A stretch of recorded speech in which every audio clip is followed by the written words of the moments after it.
Muy buenos días, bienvenidos a Iglesia Cristiana Casa sobre la Roca, Mérida, Yucatán.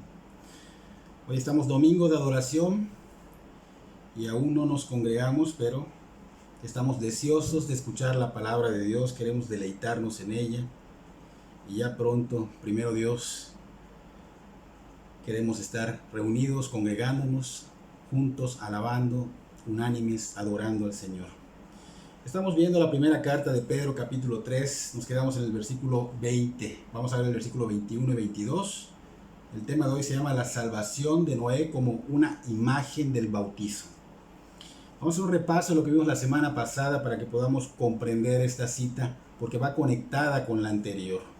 La semana pasada vimos cómo el apóstol Pedro enseñó que el Señor Jesucristo en el Espíritu Santo predicó en los tiempos de Noé el Evangelio. Las personas fueron llamadas al arrepentimiento, al igual que hoy lo está haciendo el Señor con nosotros a través de las prédicas y las enseñanzas como esta. Noé, tenemos que saber que fue mensajero de Dios. Él estuvo predicando, pero fue ignorado, fue rechazado, fue tratado como loco.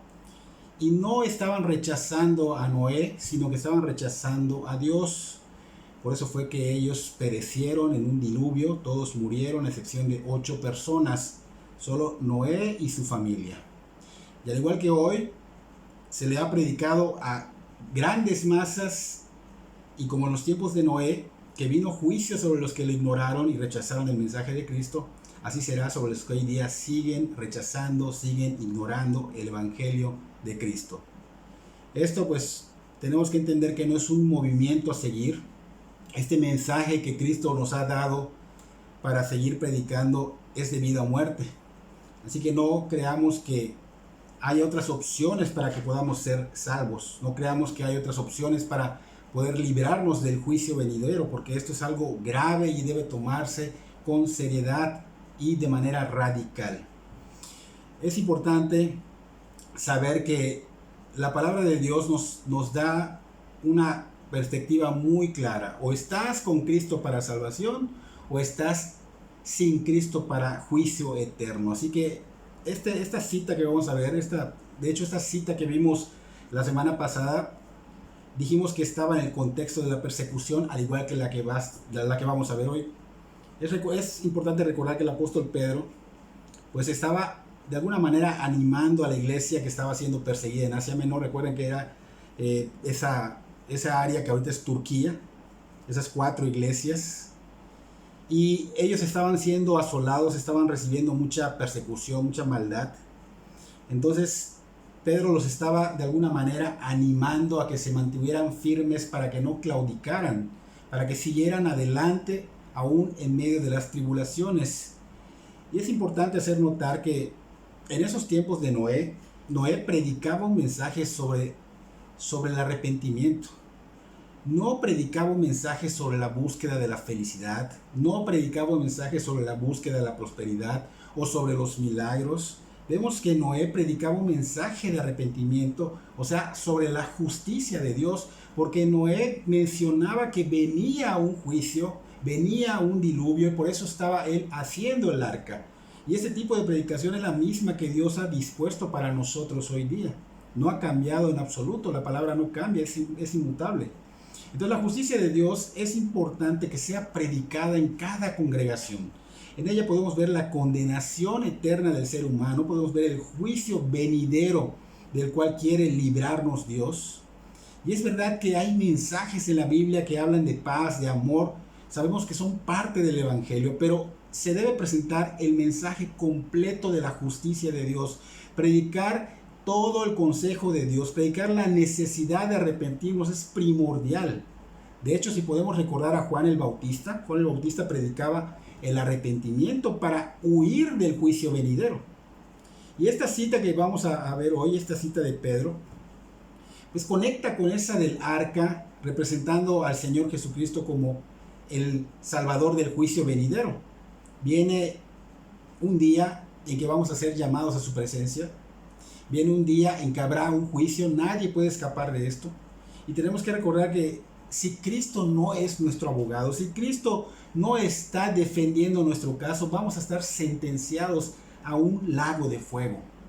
Contrario a que si nosotros escuchamos el Evangelio, nos convertimos a Cristo, con Cristo como nuestro abogado, tendremos esa justicia imputada, esa justicia la cual nos perdona, nos limpia y nos hace aceptos ante Dios y viviremos con Él en su gloria. Entonces esto nos debe llevar a reflexionar, a hacer conciencia sobre la cantidad de personas que se salvaron en los tiempos de Noé y la cantidad de personas que hoy día están siendo verdaderamente salvas. Porque muchos dicen ser salvos, pero al no haber evidencia, pues nosotros los que podemos discernir esto, debemos de predicarles y estar con ellos constantemente, aunque a veces cause molestia, porque como en los tiempos de Noé, 8 personas fueron salvas, hoy día igual es un remanente. De hecho, el Señor habla en Lucas de una manada pequeña. Y creo que no queremos esto para nuestros seres queridos ni para las personas que conocemos, sino que queremos que ellos vengan al arrepentimiento, que sean salvados. Así que es importante que haya evidencia en las personas que son salvadas, porque muchos viven como el mundo, son del mundo, se parecen y son del mundo.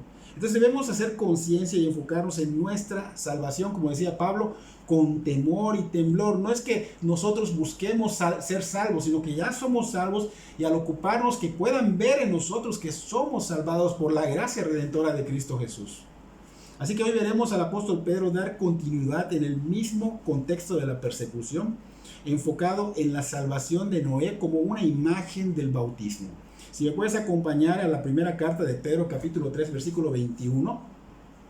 Vamos a ver 2 versículos, el 21 y el 22, pero ahorita vamos a leer primero el 21. Y dice: el bautismo que corresponde a esto ahora nos salva, no quitando las inmundicias de la carne, sino como la aspiración de una buena conciencia hacia Dios por la resurrección de Jesucristo. Estamos viendo que esta cita, este versículo, hay una continuidad, dijimos, a la cita anterior, conectan en sí. Así como la salvación de Noé con referencia al juicio de Dios está conectada con el agua. Así también la salvación de los cristianos también vemos que está conectada con el agua del bautismo. Hay una conexión aquí que queremos de alguna manera hacerlo esclarecer. Y esa agua que representaba lo que ahora usamos como el bautismo de Cristo, por medio del cual Dios nos salva, no es para limpiar el cuerpo en sí, sino para pedirle a Dios que nos limpie del pecado, que nos quite ese pecado por medio de la resurrección del Señor Jesucristo.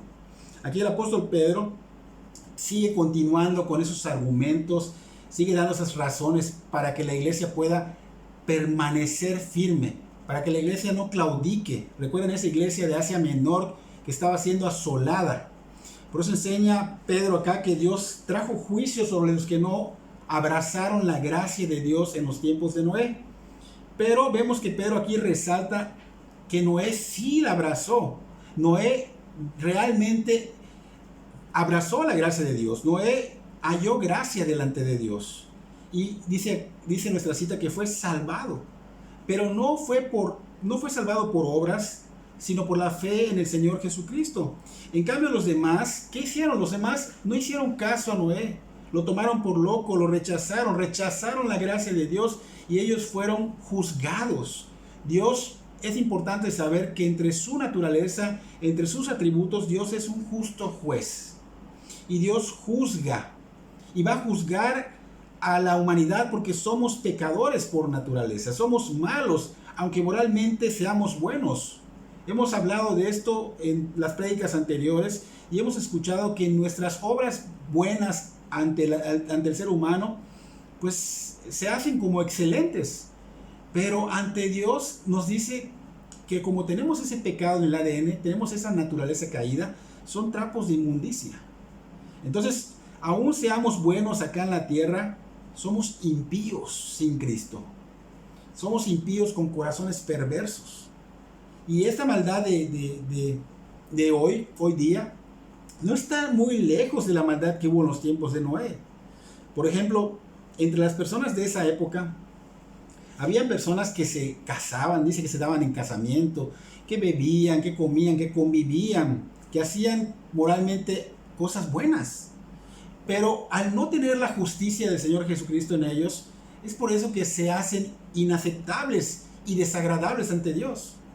Y muchos dirán: oye, pastor, pero usted está mal porque Por ejemplo, yo siento que me está juzgando, no es así como usted dice, yo voy a la iglesia, yo hago obras caritativas, yo soy generoso, yo trato bien a mi familia, yo doy ofrendas, yo oro en la mañana, mediodía y en la tarde y muchas cosas más que me puedas decir. Pero yo les digo y les recuerdo que como portavoz de la palabra de Dios, yo no estoy diciendo algo fuera de lo que la Biblia dice. Y la Biblia dice que hagas lo que hagas, si tú no has sido convertido a Cristo, no es agradable a Dios. Y quiero darles un ejemplo en el primer libro de la Biblia, en Génesis capítulo 4, versículo 3 al 5. Y este ejemplo nos va a mostrar que realmente a Dios no le agrada lo que podamos ofrendar, lo que podamos hacer cuando no somos de Cristo.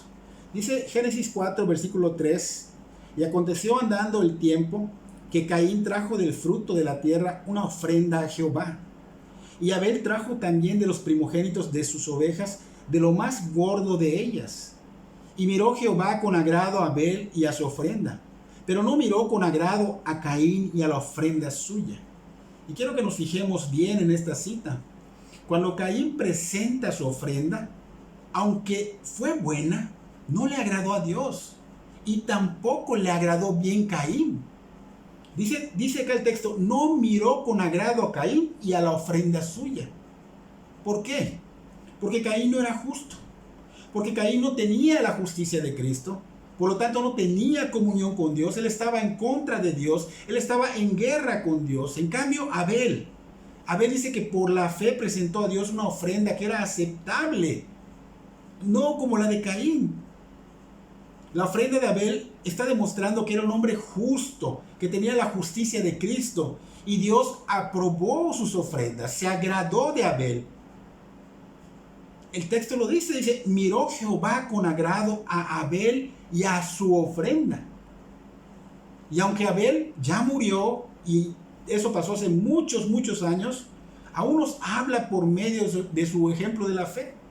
Y lo podemos corroborar en Hebreos capítulo 11, versículo 44, donde dice, por la fe Abel ofreció a Dios más excelente sacrificio que Caín, por lo cual alcanzó testimonio de que era justo, dando Dios testimonio de sus ofrendas, y muerto aún habla por ella. Entonces el Señor ha dicho a las iglesias que sabrán que Él es quien examina los pensamientos, quien examina las intenciones de cada persona, y que Él va a dar a cada uno según se lo merezca. Y puedes apuntar la cita bíblica, Apocalipsis 2:23. Así que Dios conoce los corazones, conoce la perversidad. Y en Génesis 6 estamos viendo que el Señor decía que el corazón de las personas, había maldad, había perversidad en gran manera. Y por eso Dios mandó el diluvio y perecieron, hubo juicio por medio del agua. Pero por medio de esa misma agua podemos ver que también hubo salvación, y Noé y su familia estaban a salvo en el arca. Podemos verlo en Génesis capítulo 7, versículos 17 y 18. Dice, y fue el diluvio 40 días sobre la tierra, y las aguas crecieron y alzaron el arca, y se elevó sobre la tierra, y subieron las aguas y crecieron en gran manera sobre la tierra, y flotaba el arca sobre la superficie de las aguas. Estamos viendo claramente que la Biblia nos dice que el agua mantenía a flote el arca hasta que Dios secó las aguas, puso límites, y ellos llegaron a tierra firme después de este juicio tan impactante. Murieron todos, animales, hombres, seres humanos, todos. Solo estos 8 personas y los animales que metieron al arca sobrevivieron. Dios hizo un pacto con Noé en ese tiempo, y todos lo conocen por el arco iris. Y como dijimos hace un rato, la salvación de Noé con referencia al juicio de Dios está conectado con el agua. El agua separa a los justos de los condenados. Por ejemplo, podemos ver que en Génesis 7:1 estamos viendo que Dios separó a Noé el justo y a su familia de los demás. Dice, dijo luego Jehová a Noé, entra tú y toda tu casa en el arca, porque a ti te he visto justo delante de mí en esta generación. O sea, Noé halló gracia delante de Dios y él fue separado de los condenados. Y la misma agua que hizo juicio contra los condenados, esa misma agua mantuvo en salvación a Noé y a su familia. Así que el agua podemos ver que salva a lo que es el justo ante Dios, salva al Hijo de Dios, salva al pueblo de Dios, al pueblo de Israel. Por ejemplo, en el Éxodo podemos ver una referencia muy similar. Dios salva a ese pueblo de Israel de la opresión de Egipto. De alguna manera los rescata mandando sus plagas, y Moisés, encabezando al pueblo de Israel, los lleva y llegan hacia el Mar Rojo. Pero cuando llegan allá al Mar Rojo, el mar se abre, Dios abre el mar y dice que pasan en seco.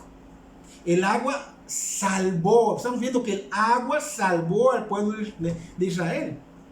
Pero cuando terminaron de cruzar, Moisés hace una señal con la mano sobre el mar y dice que el mar se volvió con fuerza sobre los egipcios. Entonces el agua, estamos viendo que estaba separando al pueblo de Dios de los impíos. El agua estaba salvando, como quien dice, al pueblo de Israel, pero estaba haciendo juicio sobre los egipcios. Así que el agua que salva a los israelitas estaba condenando a los egipcios. El Dios que nos salva, es importante saber, al mismo tiempo que juzga a los impíos. Entonces se debe predicar este evangelio completo, todo el consejo de Dios. Mucha gente predica a medias, no es correcto. El Dios que salva es el Dios que juzga. El evangelio se presenta con una mala noticia seguido de las buenas nuevas. La mala noticia, ¿qué hace? Muestra nuestra condición ante Dios, que estamos destituidos de la gloria de Dios, que estamos condenados al fuego eterno, pero las buenas nuevas, o sea, las buenas noticias de salvación, muestran ese rayo de luz, ese rayo de esperanza, que Cristo murió por nosotros y que tomó nuestro lugar como sustituto. Así que estas dos verdades son necesarias para que sea el evangelio completo y debe ser predicada siempre. Aquí vemos al apóstol Pedro que está predicándoles esto mismo a la iglesia de Asia Menor, pero también se lo está predicando a las otras iglesias a las cuales se les hará llegar también esta carta. Y por obviedad ha llegado hasta hoy a nosotros. Así que nos está hablando el Señor de que debemos predicar un evangelio completo. Debemos predicar la mala noticia seguido de las buenas nuevas.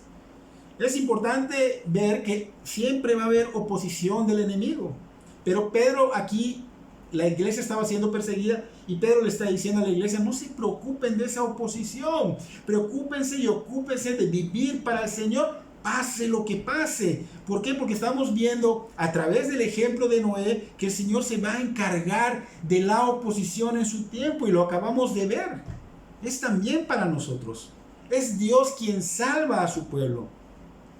Así que ese mismo Dios que va a traer justicia, también nos va a salvar. Así que es verdad que debemos nosotros tener la confianza y no dudar de que aún en medio de la persecución el Señor está con nosotros, y aún se caiga lo que se tenga que caer, el Señor va a hacer justicia, es un Dios justo.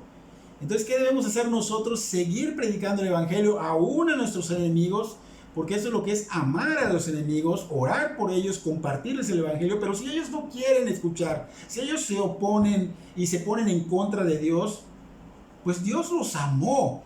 Dios está dando el privilegio a todo ser humano, no hay uno que no lo tenga al alcance. Entonces Dios ya mostró su amor, Dios va a hacer justicia en su tiempo, y por eso es que nosotros debemos apurarnos a compartir este evangelio, porque muchas almas están pereciendo. Y ustedes saben que una vez que pisen ese lugar de terror, ya no hay remedio alguno. Entonces es importante que enfoquemos en dar un evangelio completo, no queriendo engañar a la gente, sino presentando la verdad. Lamentablemente muchos no quieren abrazar la gracia redentora, que es fundada en la obra del Señor Jesucristo en la cruz del Calvario. Muchos no quieren arrepentirse. Cuando tú hablas de arrepentimiento, huyen. Lamentablemente dice que si huyes de esto, vas a perecer. ¿Por qué? Porque tu servicio está siendo dura, está siendo orgulloso. Tú no quieres nada con Dios. Hay que orar por esas personas, porque solo en Jesucristo hay salvación. No hay otra manera, porque si lo estuviera escrito en la palabra de Dios y Cristo no hubiera tenido la necesidad de venir. Aquí estamos viendo que el bautizo salvó a 8 personas y nos salva hoy día. El agua del diluvio, estamos viendo que lavó el pecado, lavó la maldad y trajo al mundo un nuevo y fresco comienzo ante Dios. El agua del bautizo, pues obviamente nos va a quitar el pecado, pero es importante que entendamos a qué bautizo nos referimos. Así que debemos prestar mucha atención para no confundirnos, porque es importante saber que no podemos ser liberados del pecado con ese bautizo del cual hemos escuchado, que es el del agua. Este que estamos presentando ahorita es muy diferente al que nosotros conocemos. El bautizo de Cristo es uno, es el que estamos viendo ahorita. Y el bautizo del agua es uno que se hace práctico, es ese bautizo que se hace por obra. Así que el bautizo que salva es cuando el Espíritu Santo, al habernos arrepentido honestamente y nos hemos convertido a Cristo, Cristo nos bautiza con el Espíritu Santo. Es ese bautismo del que estamos hablando. En cambio, el bautizo del agua, que es el que nosotros hacemos en el mar o en un río o en una alberca, ese del cual se sumerge a la persona para representar que eres muerto en Cristo, eres muerto al pecado y que cuando sales del agua has nacido de nuevo en Cristo. Ese bautizo es otro bautizo y ese bautizo nos salva. Sabemos que eso representa que estamos muertos al pecado y vivos en Cristo, pero es una simbología, es un rito para dar testimonio de que ya eres de Cristo, para que las gentes puedan ver que tú ya eres de Cristo, que ya eres salvo después de haber sido regenerado por el Espíritu Santo. La salvación siempre hay que saber que es por gracia, no se da por el bautismo, es absolutamente por medio del Padre, del Hijo y del Espíritu Santo, del Dios Trino. Entonces vamos a ver una serie de citas bíblicas para que podamos estar, pues, de una manera, no tener dudas de ello. Para que no hayan dudas, si me puedes acompañar a las citas o puedes apuntarlas, porque son varias citas que voy a dar que nos demuestran que esto que estoy diciendo es la verdad. Primera de Pedro capítulo 1 versículo 2 dice: somos elegidos según la presencia de Dios Padre. Aquí estamos viendo que esta cita quiere decir que podemos ser salvos solamente porque Dios nos eligió. Dice, somos elegidos según la presencia de Dios Padre. O sea, por Dios hemos sido escogidos, hemos sido elegidos desde antes de la fundación del mundo. Segunda cita es 1 Pedro 1:3, el siguiente versículo: bendito el Dios y Padre de nuestro Señor Jesucristo, que según su grande misericordia nos hizo renacer para una esperanza viva. Así que es Dios el Padre quien nos hace renacer en espíritu y no el agua. Primera de Pedro 2:9 dice: mas vosotros sois linaje escogido, real sacerdocio, nación santa, pueblo adquirido por Dios, para que anunciéis las virtudes de aquel que os llamó de las tinieblas a su luz admirable. Y estamos viendo por estos 3 versículos que acabamos de leer que claramente Dios Padre nos eligió, nos hizo renacer y nos adquirió, pero no fue el agua quien lo hizo, sino fue Dios Padre. En estos versículos estamos viendo claramente que es Dios Padre. Ahora vamos a ver que también Dios Hijo tiene que ver la Trinidad. Y en 1 Pedro capítulo 1 versículo 3 dice: bendito el Dios y Padre de nuestro Señor Jesucristo, que según su grande misericordia nos hizo renacer para una esperanza viva por la resurrección de Jesucristo de los muertos. Así que por la resurrección del Señor Jesucristo fuimos comprados. Fuimos comprados. Él pagó por nosotros. No el agua pagó por nosotros. Cristo pagó por nosotros.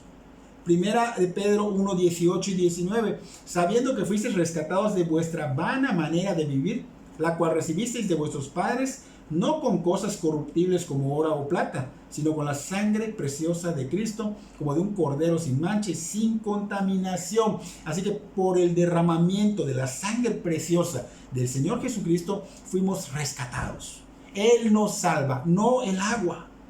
Primera de Pedro 2:24, quien llevó Él mismo nuestros pecados en su cuerpo sobre el madero para que nosotros, estando muertos a los pecados, vivamos a la justicia y por cuya herida fuiste sanados. Estamos viendo otros 3 versículos donde el Señor Jesucristo es claramente que Él es quien nos salva mediante su sangre y su resurrección. Así que Pedro no está diciendo que el agua nos salve.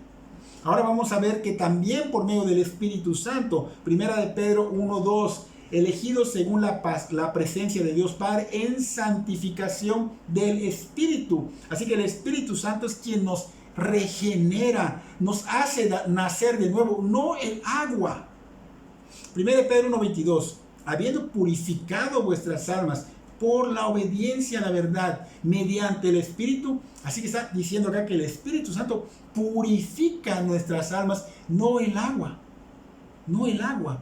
1 Pedro 1:23, siendo renacidos, no de simiente corruptible, sino de incorruptible, por la palabra de Dios que vive y permanece para siempre. El Espíritu Santo toma la palabra y la deposita permanentemente en nuestro corazón, pero no el agua.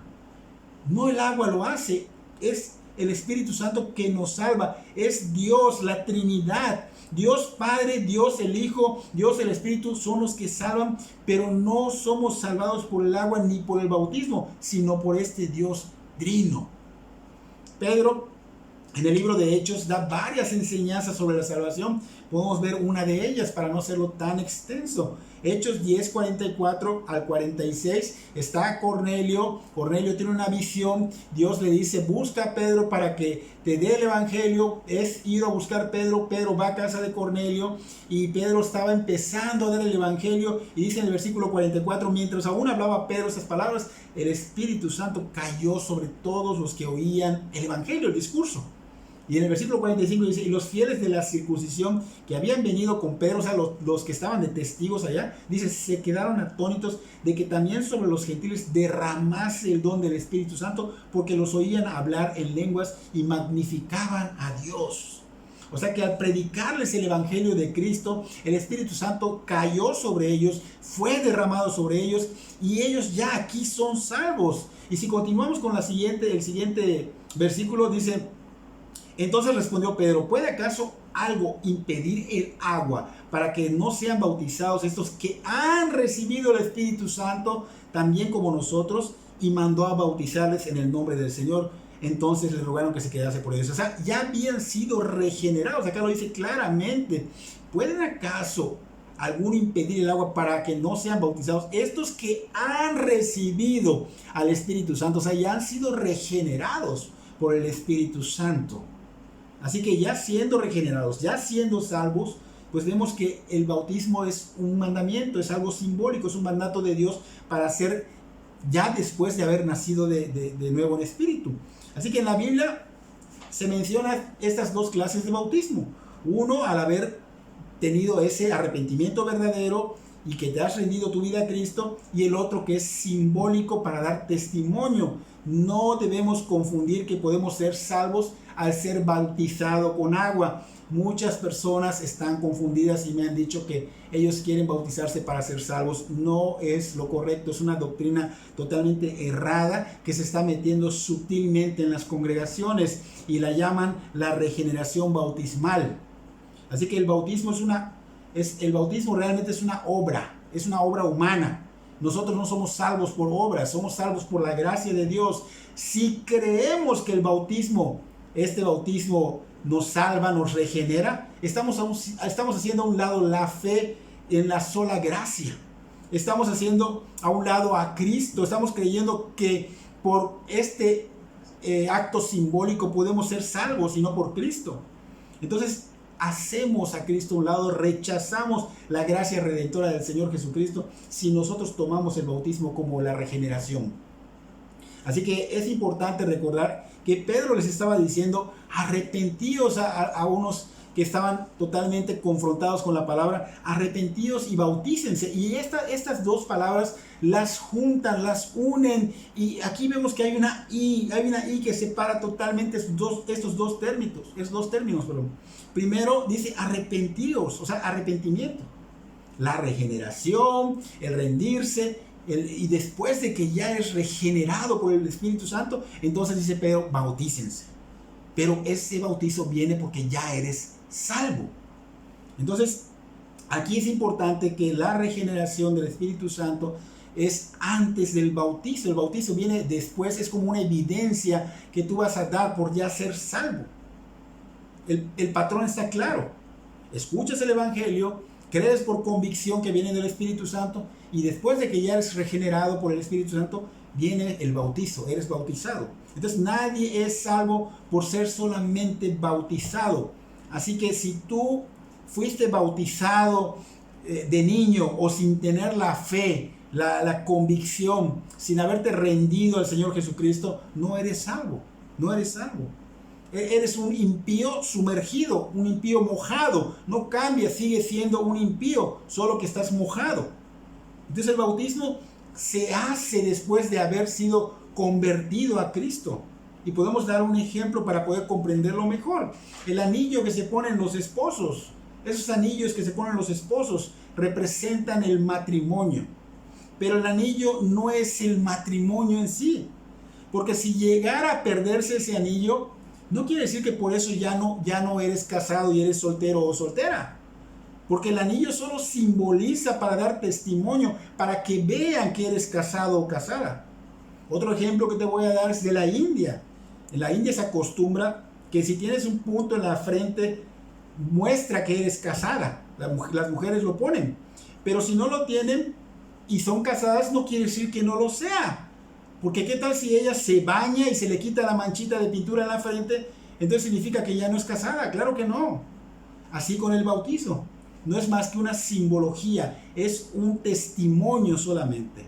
Supongamos que hay un nuevo cristiano y que este cristiano pues se arrepintió y estaba convencido, ya había sido regenerado y le tocaba su bautizo el domingo. Y el sábado por la tarde tiene un accidente y está grave y dijeron que va a morir, que no va a amanecer. ¿Hay que bautizarlo para ser salvo? No, él ya fue, desde que se arrepintió y rindió su vida a Cristo, él ya fue salvo, como aquel ladrón que se encontraba al lado de la cruz del Señor Jesucristo. Él se arrepintió y murió. Pero si pensamos que el bautismo es el que salva, entonces al Señor Jesucristo se le olvidó salvar al ladrón. Y mientras, pues el Señor Jesucristo ya le había dicho a este que estaría con él en el paraíso. Y sin este bautizo, entonces podemos decir que el Señor Jesucristo lo devolvió para el infierno por no bautizarse. Claro que no. Él está con el Señor. El bautismo o bautizo no salva. Cristo salva. La fe en Cristo salva. El bautismo solo es una simbología que los cristianos tenemos de hecho el deber de hacerlo. Somos cristianos, obviamente, y nos sujetamos a lo que el Señor nos dice, y es un mandato de Dios. Así que cuando somos cristianos nos bautizamos para que demos un testimonio de que ya somos de Cristo, que hemos muerto junto con Él y hemos nacido de nuevo en Cristo. Entonces, aquí vemos que Pedro está dando esta explicación a la iglesia de Asia Menor, y luego, pues para que no estén en duda, pues porque podrías quedar en duda, pues saca otro punto para que podamos ya sellar de una vez por todas. Si esto queda de alguna manera incompleto para ti, hoy vamos a ver unas citas más para que podamos comprender. El apóstol Pedro dio otro punto para que quede claro que solo es Cristo quien da la salvación, y dice él acá que fue por su resurrección. Por su resurrección. Y ahorita vamos a explicar el por qué. Esa resurrección es la señal que Dios Padre dio, como quien dice que Dios Padre aceptó en su totalidad de la ofrenda que el Señor Jesús hizo en la cruz del Calvario. O sea, si Cristo hubiera hecho este sacrificio y no fuera aceptado por Dios Padre, Cristo se hubiese quedado allá en la cruz, se hubiese quedado allá sepultado. Pero Cristo no se quedó en la cruz, Cristo no se quedó sepultado. Y esto nos muestra que sí murió porque fue resucitado. Entonces quiere decir que el Dios Padre aceptó en su totalidad la ofrenda del Señor Jesucristo. Entonces por la resurrección. Eso es un testimonio de que Dios Padre aceptó el sacrificio del Señor Jesucristo, consumó la obra, o sea, sí realmente la consumó. Entonces Dios Padre lo levantó de los muertos, porque si no hubiera valido, la evidencia de que no hubiera sido válido, no lo levanta de los muertos, y ahí seguiría Jesucristo. Pero no, fue levantado de los muertos y está a la diestra del Padre. Y esta posición simboliza poder y autoridad suprema. Y lo dice en el siguiente versículo, que es de nuestro texto de hoy, 1 Pedro 3:22, quien habiendo subido al cielo está a la diestra de Dios, y a él están sujetos ángeles, autoridades y potestades. Así que por su muerte y su resurrección, el Señor fue exaltado hasta lo sumo para que todos estén sujetos, para que todos, tanto seres humanos como potestades celestiales o ángeles, estén sujetos, ya sea todo lo que es visible e invisible. El Señor de alguna manera se van a sujetar a Él, y de alguna manera dice la palabra que van a doblar rodillas y toda lengua va a confesar que Jesucristo es el Señor, para la gloria de Dios Padre. El Señor Jesucristo en la cruz y en su muerte, su resurrección allá en la cruz, el Señor nos muestra un triunfo. Entonces esto debe traer, y traía gozo a la iglesia de Asia Menor, y esto debe traer gozo a la iglesia de hoy día, porque debemos pensar que el Señor Jesucristo está a la diestra, está en el trono, está con el Padre. Y es a veces dado que el cristiano tiene esa fe débil, duda. A veces caemos, nos alejamos del Señor. Pero tenemos que recordar que Él está. El Señor Jesucristo no quedó en la cruz. El Señor Jesucristo tampoco quedó en la tumba. El Señor Jesucristo fue exaltado hasta lo sumo. Y siempre está en su trono a la diestra del Dios Padre. Y nadie lo puede quitar de allá. Y Él es el único que puede interceder por nosotros. Y un pastor lo dijo de esta manera, de veras, es muy, pues realmente lo describe, ¿no? Ese pastor dijo que nuestra relación con el Señor Jesús es como la de un niño con su papalote. Su papalote volaba tan alto en el cielo que de pronto ya no lo podía ver. Y que alguien le preguntó al niño, ¿cómo sabes que todavía está allá arriba? Y el niño contestó, puedo sentir cómo me jala. Entonces, es lo mismo, nosotros tenemos esa relación y sabemos que está en el trono, pero no podemos ver al Señor Jesús sentado en el trono en el cielo, pero ciertamente podemos sentir cómo Él nos jala hacia Él mismo. Y esto es hermoso, porque si no fuera porque Él nos jalara, estaríamos perdidos. Así que hay días como los de ahora, en estos tiempos, donde muchos cristianos se sienten abandonados y no sienten la presencia de Dios en sus vidas, donde la adversidad los ciega, los hace débiles. Vienen dudas de que Dios realmente esté con ellos, dudas de que tal vez no eres salvo, tal vez no eres protegido por Dios, tal vez no eres cuidado por Dios, tal vez Dios, no estás viendo que Dios actúe sobre tus enemigos. Pero hay que recordar, hermanos en Cristo, que el Señor Jesucristo sigue en el trono. Está a la diestra de Dios Padre. No nos ha olvidado. Él ha prometido que estará con nosotros todos los días hasta el fin del mundo. Él es omnisciente. Él conoce nuestros pensamientos, sabe qué dudas tenemos, sabe lo que estamos pasando. Es omnipresente. Él conoce todo, sabe todo. Y el Espíritu Santo está en nosotros. Y Él está por medio del Espíritu Santo ayudando, fortaleciendo y dando la gracia necesaria para levantarnos, para consolarnos, para poder seguir firmes y no claudicar como la iglesia de Asia Menor. Así que recordemos que estamos en las manos de Dios el Padre. De hecho, en el Evangelio de Juan, capítulo 10, versículo 29, el Señor Jesucristo lo dijo. Él dijo, mi Padre me las dio, refiriéndose a las ovejas, a los cristianos. Mi Padre me las dio. Él es mayor que todos y nadie las puede arrebatar de la mano de mi Padre. Entonces estamos viendo que estamos en las poderosas manos de Dios el Padre. ¿Quién nos va a arrebatar de Él? Nadie. Pero también estamos en las poderosas manos del Hijo. Porque en el mismo Evangelio, en el versículo 28 de Juan dice, yo les doy vida eterna.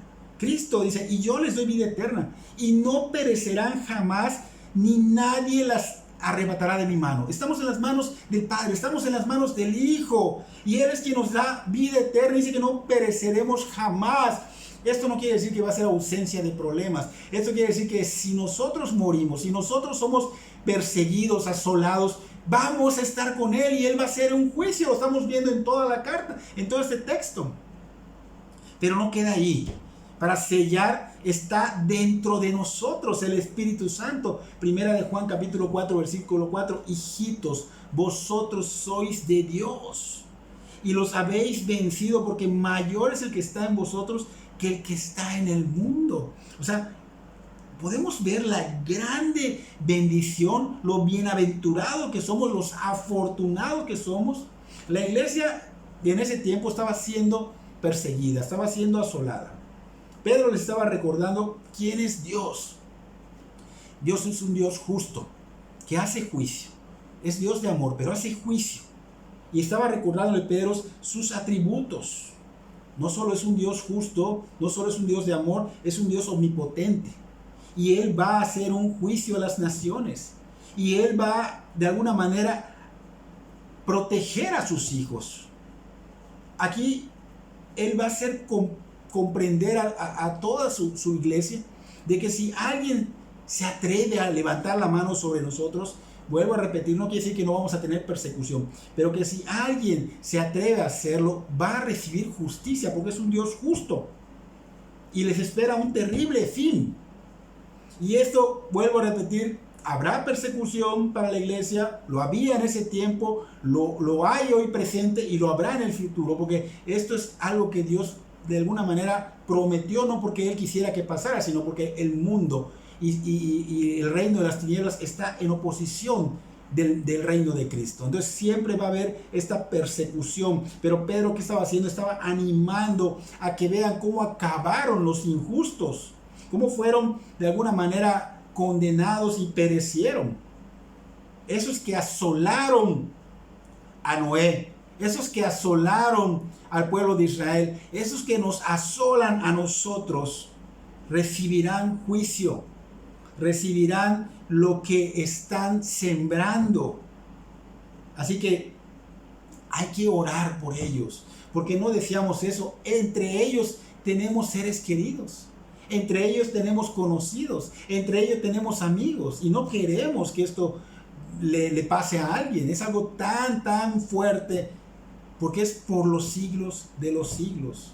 ¿Habrá maldad por causa de Cristo? Sí. ¿Habrá tribulación, persecución? Lo habrá. Pedro los anima y nos anima a nosotros a que debemos tener esa confianza en ese Dios trino, en ese Dios omnipotente, en ese Dios justo. La salvación no nos las pueden arrebatar, es segura, depende de Dios al 100%, porque fuimos ahora sí bautizados, ya puedes entender el término bautizados, para recibir esta consolación en esta oposición.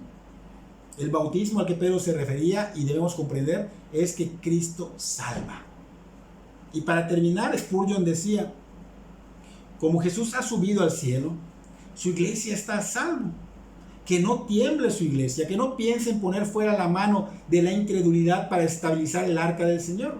La historia de la iglesia será la historia de Cristo repetida. Ella será traicionada, ella será azotada, ella será falsamente acusada y escupida. Es probable que sea crucificada y su muerte sea segura, pero se levantará de nuevo. Su maestro se levantó y como él se levantará y recibirá la gloria. Nunca podrás matar a la iglesia hasta que puedas matar a Cristo, y nunca podrás derrotar hasta que derrotes al Señor Jesús, quien ya tiene la corona del triunfo. Hermanos, esto es seguro. Hemos sido justificados por Cristo. Hemos sido glorificados por Cristo. Es un hecho que nosotros, aún perezcamos, vamos a estar con el Señor. Entonces, enfoquémonos en buscar realmente estar en el camino del Señor, en la santidad. Ocupémonos de nuestra salvación con temor y temblor, porque esto es palabra del Señor y es verdad de Dios. Y para las personas que aún no conocen al Señor, búscalo, toca, llama, busca. El Señor dice que Él cómo no les va a dar al Espíritu Santo, cómo no los va a bautizar con el Espíritu si ustedes escuchando el Evangelio son convencidos por el Espíritu Santo y ustedes rinden, se arrepienten y rinden su vida al Señor y de Jesucristo. Espero que Dios obre en tu corazón y obre en el corazón de la iglesia y podamos de alguna manera tener esa paz y esa certeza de que aún esté el mundo hecho pedazos, el Señor realmente está en control absoluto. Y aún pase lo que pase, nada nos puede arrebatar de las manos de Dios. Que Dios bendiga tu vida grandemente.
siempre estás sobrando, aunque no pueda ver, estás sobrando.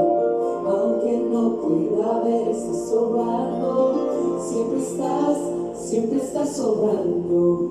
Siempre estás sobrando. Aunque no pueda ver, estás sobrando. Aunque no pueda ver, estás sobrando. Siempre estás sobrando. Siempre estás sobrando. Aunque no pueda ver, estás sobrando. Aunque no pueda ver, estás sobrando. Siempre estás sobrando. Siempre estás sobrando. Milagroso, abres camino, cumples promesas, luz en tinieblas, mi Dios, así eres tú. Milagroso, abres camino, cumples promesas, luz en tinieblas, mi Dios, así